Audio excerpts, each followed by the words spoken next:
Walt, it's been a while.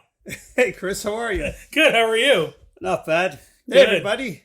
It's Chris and Walt. You may remember us from those podcasts we used to do a long time ago, but then, something happened and now we're just getting back to it.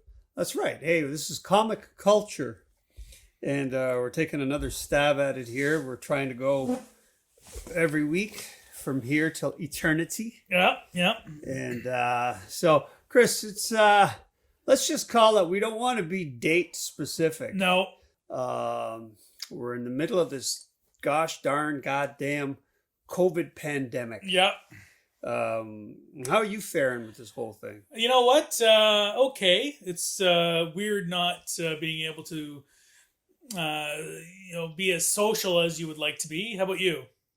Same. I think, I don't know. It's just everybody's a little bit more on edge. Yeah. Everybody's a little bit more trepidatious. But you know what this has given us the chance to do, Walt? What's that, Chris? Is it's given us a chance to really reevaluate our comic book collections. Is that what it has? I don't know. I haven't thought of it for 1 second. Maybe I should have. Maybe I should reflect.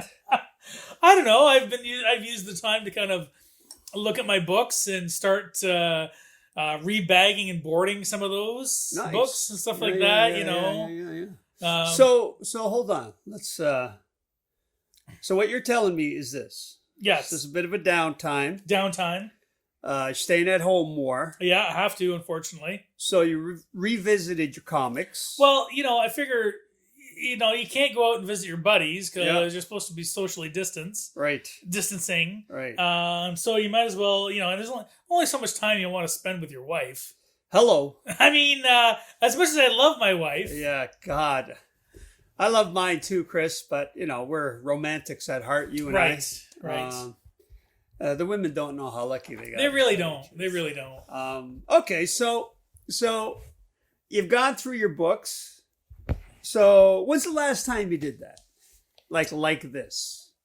You do it once a year? Do you do it once every 5 years? Well, I did it. Okay, I'll be honest. I did it about a year and a half ago. Right. But before that, I think it's been 5 years. So it wouldn't have been this year naturally because it would have been another couple of years before you did it again. And the only reason why I'm doing it this year is I really should say is that I knew, having done it a year and a half ago, I knew there was work that needed to be done. Right. Like, as much as I love the sound of, when you're an old comic book guy like you and I, when you're buying a collection, the best sound is when those comic book bags are sticking to each other. Oh, they peel off. Right, they kind of peel it off, and there's that kind of like sticky, kind of slurpy sound. Yep. That's a great sound when you're buying. You want to hear that sound, right? Because you know that collection's old and it's been around and it hasn't been touched. Right. When it's your own books, you don't like it. Not so much. You don't like it. You know it's time to visit the well and get. So, Chris, what goes on in your head when you go through and you assess like what you got? Is that the time, because people's tastes change over time? Yep. Is that the time where you go, I really liked this 5 years ago. I'm not liking it so much now. Oh, I got a hole over here. I'm going to sell this little block. Yeah. How do you create that block that you want to get rid of? You know what? Okay, first of all, I made the decision a while ago. I used to be a completist, like many comic collectors out there. I used to be a completist, and I made the decision a year and a half ago that I don't need to be a completist anymore. Right. There's too many comics out there now. Mm-hmm. It was okay for example, it was okay when you were collecting, say, XMen. Right. And XMen was one title. Right. So you could get all the titles of X-Men. Mm-hmm. Well, then there was 2 titles, and then there was Wolverine, and then there was 17 different titles. It's too hard. Uncanny X-Men, right? Astonishing X-Men, X-Men, X-Force, X-Factor, X something. Everything becomes X. X. Yeah, if only. Yes. You can collect that, but you got to put that in a paper bag. That's right. One of those brown manila ones. Yeah. So when I was going through, I decided I no longer need to have every appearance of whatever character I was currently collecting. Right. So I used to have every appearance of Captain America. That's right. You were a Cap fan. Cap fan. Yeah. I realized that, you know what, there are some storylines I do not like of Captain America. Or even some artists. Some artists I don't like. Yeah. So I made the decision that there is, you know, for the most part, there was a lot of Captain America comics I don't need. So you start to make that pile. And once you start to purge a little bit, it flows much easier. Right. Yeah. It's that initial. So what percentage of your collection did you quote unquote cull? You know what? I don't know percentage. I'd say probably at the time 20%, probably. Yeah. Okay. You know, I'm trying to think of the number of boxes I had. I have them all in like a filing cabinet type thing, so it's hard to judge by boxes. But I went through like 5 or 6 boxes. Yeah. So, you know, I mean, now granted, there a lot of them were it was just junk stuff that you know can't get $1 for. Right. You know, but at the same time, you just sort of decide to purge it and get rid of it. But while I was doing that, I was making note of, you know, hey, I have this run of Ms. Marvel that hasn't been touched in 25 years. Right. And some of them don't even have bags, let alone bags and boards. Right. So these needs a little bit of a TLC, right? Yeah. Okay. So when you're doing that, you're culling. Yeah. I guess it's hard. It's hard for it to enter into your head what the collection needs, because that's so, in the words of Archie Bunker, sperm of the moment. Yeah, it really is. Yeah. I mean, okay, it's okay to have this focus. Like, let's say last year you really liked, I have no idea, the character Nova in a movie, and all of a sudden, okay, I'm going to focus on getting all the Novas. Sure. Right? But other than that, sometimes collecting is just a kind of happenstance. You don't even know you want it until you see it. 100%. Right? Absolutely. So I still go diving at flea markets and all kinds of places. And I still, you know, if I have the time, I try to, you know, go through the boxes. And if there's something that I see that, you know, a cover that I like, then I'll pick it up as long as it's within a good value range. Yeah.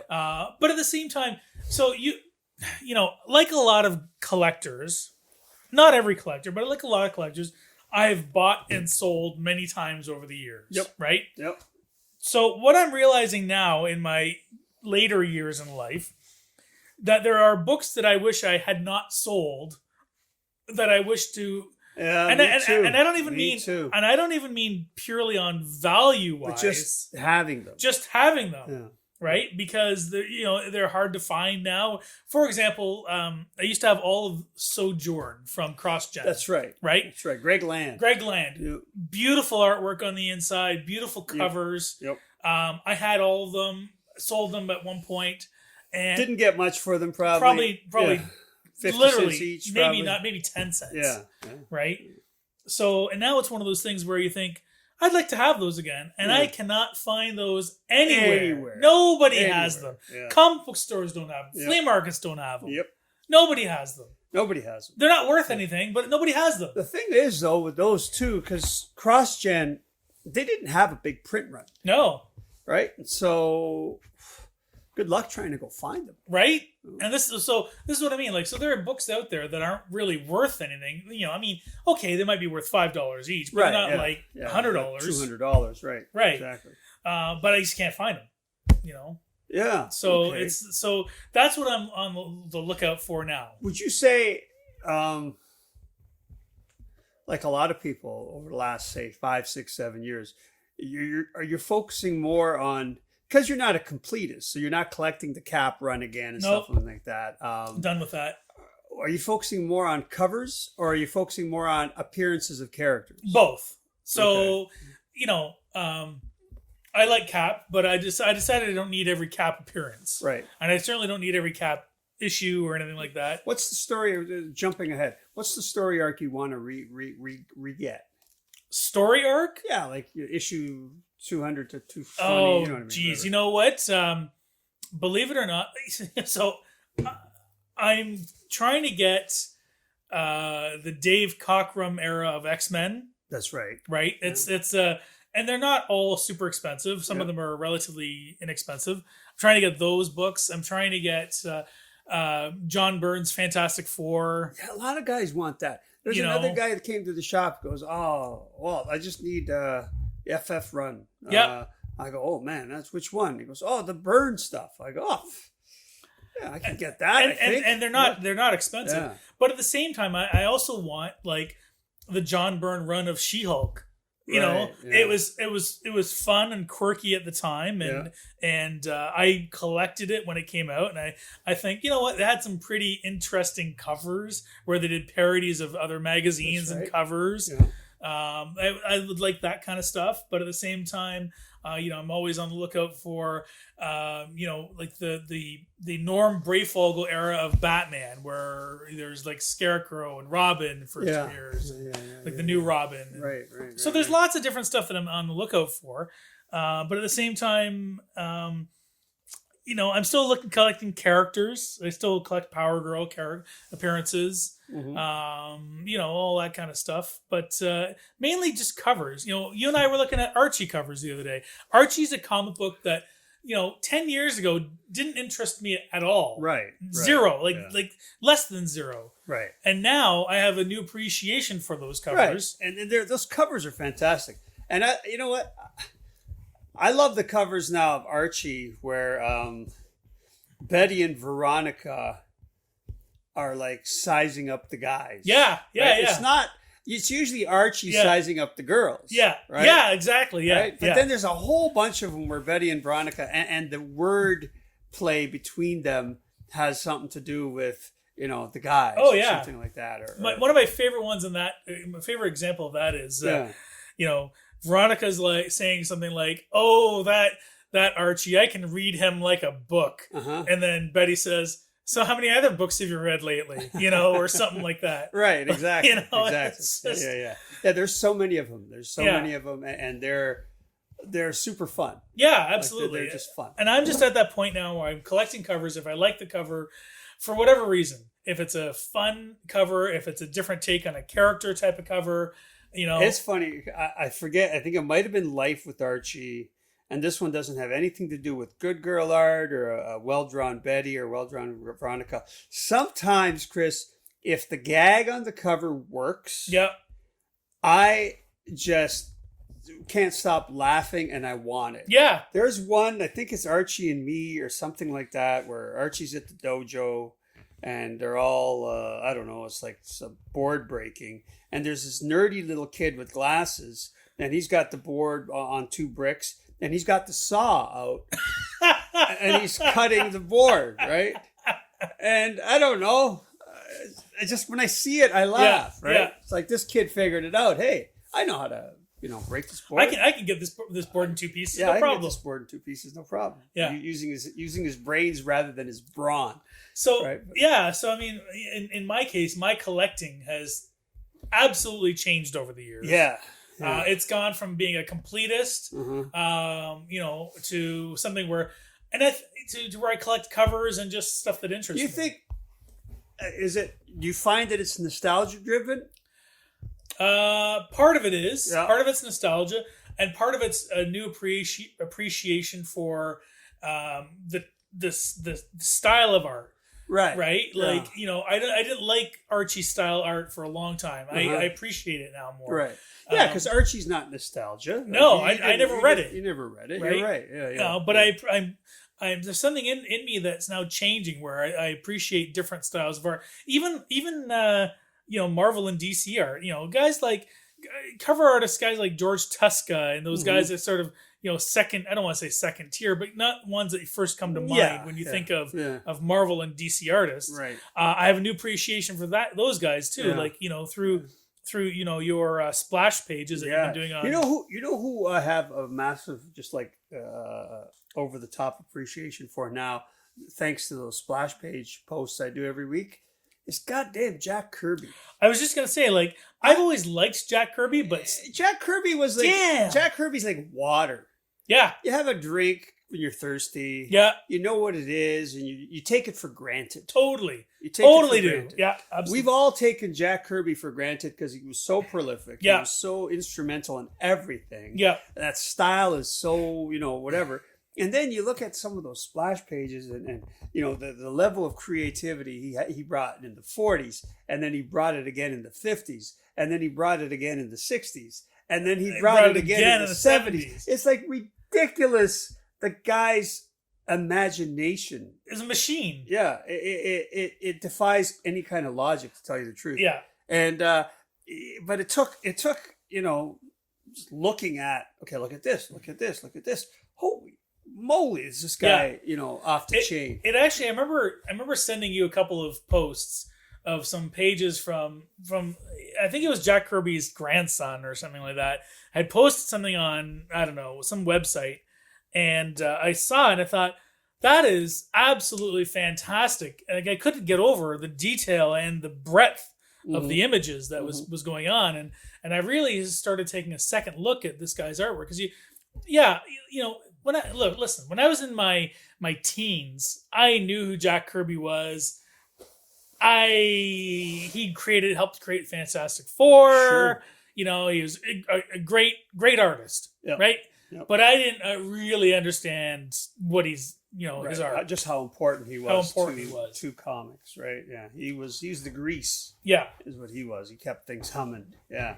So that's good. So you're right. So we can now, as we get more mature into the hobby, we can kind of rediscover things, or not even rediscover, but discover new things. Yeah. Like obviously you're doing, and and not just live. Yeah, because living off just nostalgia would I think would grow old. Well, yeah, it does, and But how do you discover new? Like, how are you? Are you going on websites? Like, how are you happening on? Oh my God, I love this now. It's a little bit of everything. I go on this. It's Reddit, which is like an Instagram type thing. But on Reddit, there's a comic book collecting community, and I sometimes add my own 2 cents, but most of the time I just sort of read and look around and check out things. And one of the things that astounds me is now we're old guys, right? Yep. So a lot of times these guys post stuff and they'll say, "Hey, I just picked up X," so it's like whatever. And they post pictures of all their books that they picked up from the local comic book shop that day. Yep. And they're like, "Just picked up this." And I look at it, and at first, when I first started looking on this site, I would think, "Oh, why would you possibly be buying that?" Because there are books that came out, like, I don't know, something for the Speedball, right? Right. Something that came out in the mid 90s that I have no affiliation for, you have no affiliation for. But you know what? There was some kid out there that was at the right age, at the right time, that bought that Speedball comic, and he became his favorite character. That's right. Right? That's right. And from this kind of stuff, I've had a new appreciation for books from the 90s and books from the 80s, stuff that I didn't like. I think the books from the 90s are I don't want to say coming back, but what you got to remember, I think we must have talked about this before, Chris, but when I started out in say the early mid 80s, when I really started collecting, I had no interest in getting an All-American 16. Right. Zero. Yeah. Why would I want one? 100%. Right? Me too. I didn't even have any interest in getting an Action 1. Neither did I. To me, the grails were FF1, Spidey 1. Yep. Right? Yep. Oh, my God. Oh, Spidey 1, absolutely. Oh, Spidey 1, FF1. Those were the grails. Yeah. Because that would have been 17, 18 years prior. Yeah. Right? Yeah. But I'm connected to them because I'm reading Spidey and I'm reading FF. Yeah.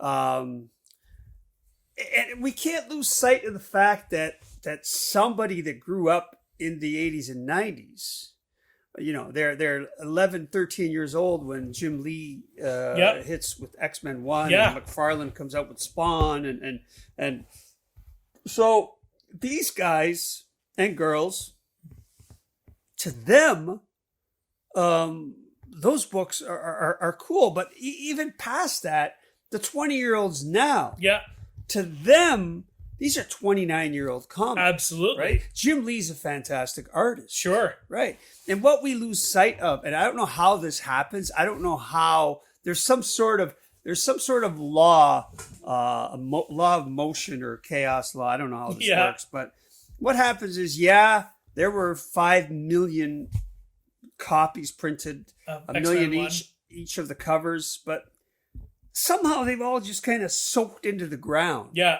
So it's not like you can go to your local comic book shop and find buy one of each cover tomorrow. No, you can't. You can't. No. They're gone. Absolutely, they're right. Gone. So yeah, for me and you that lived through it, that bubble, and we've seen long boxes after long boxes full of them, and you think, oh, why would anybody want that? Yeah, it's that 22-year-old that's really wants that Spawn 1. Absolutely, he's been to his local comic book shop the last 7 weeks in a row and hasn't never seen a Spawn 1. Right. Yeah. The only way he can buy a Spawn 1 is go on eBay, pay $35 for it plus shipping. Yeah, well, and he's willing to do it. Yeah, and it's funny, and I have this argument with some friends of mine all the time because some of my friends are very nostalgic.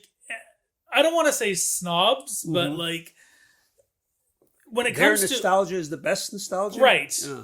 So, and I love using Venom as a example. Mm-hmm. So let's say, when did Venom come out? 86, 88. Let's say 88. Yeah. Okay. 88. So in 1988. Yeah. Let's say we're collecting comics let's say we started collecting in 1985. Right. So, but we're in our teens. Yeah. And we're going into our 20s, and Venom comes out. Yeah. Spidey 300. Mm-hmm. And, it's who cares? It's Venom. Right. Right. You're a teenager. We're more interested in Green Goblin and Doc Ock and the Kingpin. The quote unquote classics characters. Yeah. Now, 1988. So when were those characters coming out? The Doc Ock mid 60s. So mid 60s to later 60s, let's say. Okay. So let's say 20 years. 20 plus years. 20 plus years to Venom. Right. Now, people today look at Venom and they say, Venom's a classic character. Right. But my friends will say, no, he's not. No, he's not. Well, to them, he's not. Even though that character's now 30 plus years old. That character's older than the characters that we had appreciated when we were that age. Yeah. But for some reason, we can't grasp the concept of Venom as being a classic character, even though we can't. But that's what I'm saying. Right. A really smart guy. We were talking comics the other day, and he told me, he goes, I learned my lesson, he said, in Chicago. He said it was like late 90s. That's back when I was doing the shows in Chicago. Yeah. And he would go to this dealer. And this guy was probably like 60 years old in the late 90s. Right. So he had that old man booth mentality. Yeah. He had that old man booth where everything's like a flea market. Yeah. Okay. Right? Yeah. So, and so this guy in his 90s, late 90s, he would have been 30 years old. Right. Right. Like just really, really wanting to get his business going and buying and selling like crazy. So to him, Spotlight 5s and Spidey 129s and Hulk 181s are big things. Sure. They're before his time. So they're classics to him and, to me. But this old timer thought of those books like your buddies think of Venom. Yeah. And he told me, he goes, well, I decided then not to be that guy ever as a dealer. You can't. Not to undersell the younger crowd's appreciation for books and doesn't it seem, Chris, that the characters almost have to come out before your time? Absolutely, yeah. They have to come out 10 years before your time or 15 years before your time. Yeah. Right? Because then they're classic to you. If you're like 21 years old and the character comes out, you're already a 10-year veteran of comic collecting. This is new, modern stuff. This will never be like Punisher, because Punisher came out when you were 3 years old. Right. It's oh my God, that kind of stuff. Yeah. It's odd. Yeah. But it seems like we make the same mistake over and over. Every generation makes the same mistake over and over. Yeah. And so 5 years ago, when some guy comes up to me and goes, Walt, I got a box of Miles Morales's, would you give me $50 each for them?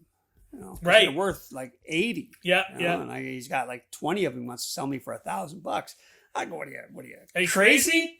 Yeah. I'm not giving you $50 each for that modern crap. I can't do that. Yeah. They're selling for $1,000 now. Yeah. $800. Yeah. Easy. Now you'd have $20,000. Exactly. Yeah. No, but, so we still make that mistake. Absolutely. Yeah. And that's just from, like, obviously we're talking from the investing point of view, right? But it's heartening to see the collecting community still vibrant, and I think the old fuddy-duddies, they see a waning in interest in some of the characters that they thought were good, and they don't understand that to that kid, Spidey 300 is a grail. Right. And it's heartening to see that there are those grails for these kids, right? And so on this Reddit website, it's great because a little while ago somebody decided to it's almost like a community, right? Yep. So somebody said, "Hey everybody, post your top 5 books." Right. Yeah. And it doesn't matter. It doesn't mean like your most expensive books. You think are books that are your favorite or the best or whatever, for whatever reason. Most important. So I put on my 5, and so I've got a Hulk 181 up there, and a couple other books, a couple of Golden Age horror books, and so I put that up there, and people are like, "Oh, great post," and then the next guy puts on, and he's got a Batman 1 and a Captain America Golden Age 1, and I'm blown away by this, the stuff that he's got, and so I'm like, great job, but then somebody else comes on and says, my books aren't nearly as good as yours, but this is what I've got. Right, and he's got like a Spidey 300 and Walking Dead 1. Walking Dead 1, and so he almost was felt embarrassed the way he wrote it. Yeah. So I wrote him in a private email saying, you know what, this whatever you have doesn't matter as long as you love what you're doing. That's what counts. It doesn't matter what we have. It doesn't matter what other people have. As long as you love what you've got, then that's the main thing, right? Because this whole collecting community is about sharing. Right. Yeah, you're right. You're absolutely right. And everything that's happened, and as I'm, especially now with the renewed interest in all these books in the last 30 years, and the great performance that they're doing on the marketplace is proof that comic collecting is healthy. Oh yeah, it's just changing. It is completely changed. Right. Yeah. But it is strong. And you know what books are suffering is books like Showcase 4. Yeah. Or Green Lantern #1. All the books that were higher in value years ago, like Green Lanterns, like Showcases, that people really, there's no nostalgia for people that are collecting them now, in my opinion. Like I never owned them before. I don't really want them. If I had them, great, but I'm not going to go out and search them. But I'm more interested in getting the weird covers, the beautiful covers, the great artists, right? Yeah. Now, how do you, when you get them, do you display them? No, I wish I had enough room for all that stuff. I know, but you have them. I know I have. You look at them every now and then. I find myself looking at my books a lot more now. Now that I've pared them down and I'm buying just the ones that I want. Right. I like that. So that was my job over the summertime. What did you do over the summer? Well, that'll have to be for we'll keep going. I don't know. I still like what I like. I'm moving more. I find myself moving more toward covers, just like you. Yeah. I think I'm broadening my range a little bit. In terms of my appreciation for this damn splash page stuff is it's making me want to collect more raw books. Right. Well, because then you can open them up. Right, but specifically for splash pages, Yeah. which is the weird thing. Like there was some splash pages that are just like, oh my God, look at this splash page. Yeah. And if you have it encapsulated and graded, you're never going to see that splash page. No. And the splash page and the sequence of art is worth. I'll give you a book, a perfect example of a book where you can it's not just a splash page, it's a sequence of 30 pages that awe you, is John Buscema's Surfer 4. Right. Right? Right. I mean, I remember once I had I was just preparing stuff for eBay, and we had a Surfer 4 low grade. We're going to throw this up on eBay, no reserve. But what you got to do before you throw it on eBay, Chris, you got to count the pages, right? Sure. Got to make sure it's complete. Yeah. Right? So here I am counting the pages, make sure it's complete. And I'm like, 25 minutes later, I'm still counting the pages, making sure it's complete. Because I am in absolute awe. Sure. And I don't remember reading that book when I was younger. Surfer wasn't a guy I read. No, me either. And I'm going through this and I'm going, is this possible? Like, yeah. Every time you turn a page, it's like a monumental, beautiful sequence of panels and just, oh my God. I go, what the heck? I go, it'd be a trap. Okay, so a book like that really makes its butter off the cover. Yeah. A book like that, if you want to have an investment, let's say you get like a 9.4 graded. Yeah. Right? But you need a 6.0 copy raw. Right. 5.0. Right. You don't want a rag. You don't want a 1.8. No. But you want one that has good page quality where you're not afraid to pick it up and look through it and enjoy it and leaf through it. You want like a mid-grade copy with good page quality. That's all you want. Absolutely. And you want that in your collection. Yeah. Right? And that's the type of things that I've kind of been reawakened to in this last, say, this year especially. These the splash pages, that kind of, having that book to re-enjoy, I guess, right? So I mean, I remember there was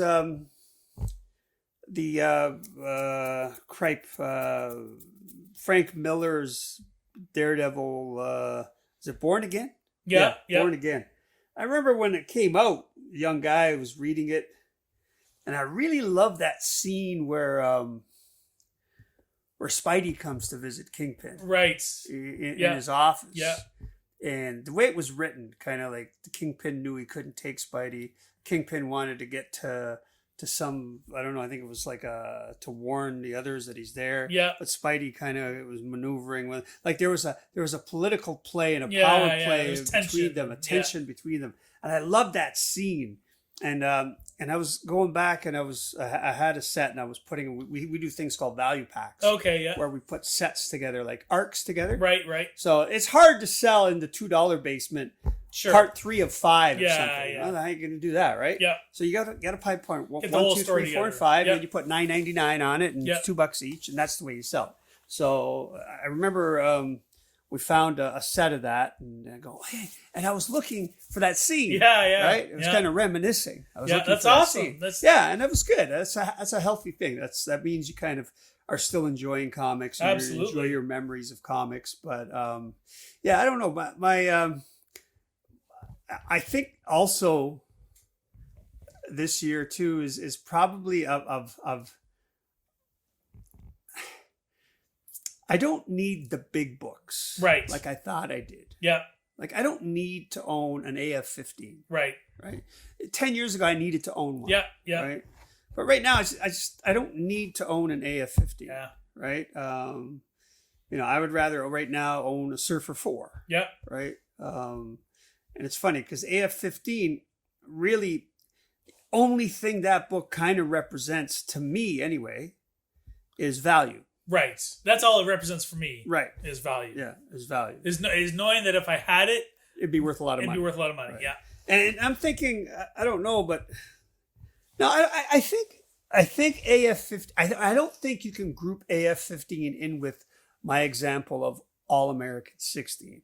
And the reason I'll say that is because, say the Green Lantern, he went on not to become as socially relevant. Right. I think Spidey still is. Yeah, I think that's different. Spidey still is. But FF1, yeah, they're not as socially relevant anymore. No. Right? There's not very many people kind of interested in those characters or that team. But but I would still rather have a crime suspense stories. Right. What is it? 22. 22. Right. I'd rather have that than an AF-15. Right. And that's I think that both of them are pretty socially relevant for for what's going on. I mean, maybe Spider-Man's more relevant because of the character, but as far as I don't know, a social relevance as far as what's happening in comics. Yeah, I'd much rather have that than a Spidey than AF-15. Yeah. No, it's. I guess my takeaway, Chris, from the summer is when all this COVID thing started, right? Mid-March. Yeah. When you realize what's going on and things started shutting down, there was a bit of that worry. Yeah. Right. And I think comic collecting and the love of collecting and everything like that is it's my sense is that it's strong and it's here to stay. Well, it's what's interesting is, and we won't spend too much longer on this, but I thought people would be dumping their books because I thought the market would tank. Right. Because I thought people would be, people are losing their jobs, and it's a luxury item. Let's be honest here. Sure is. And so I thought that would be the first thing to go. And I don't want to say it's the opposite, but it's the opposite. It's the opposite because it seems like people have used this opportunity. They're staying at home. They're not going on vacations. They're not, they have all this sort of extra money because they're reassessing their their collection. Like you're doing. They're buying and selling. Now eBay is the ultimate way of buying because they can, there's no handling. They don't have to go there. They don't have to go there. And it just seems like things are just changing in that way, which I thought would not have happened that way. Fair enough. All right. Well, hey, let's leave this show there. All right. And Chris, I'm sure we're going to revisit this topic sometime in the future. I'm sure we will. Be tuned to our next show on Comic Culture.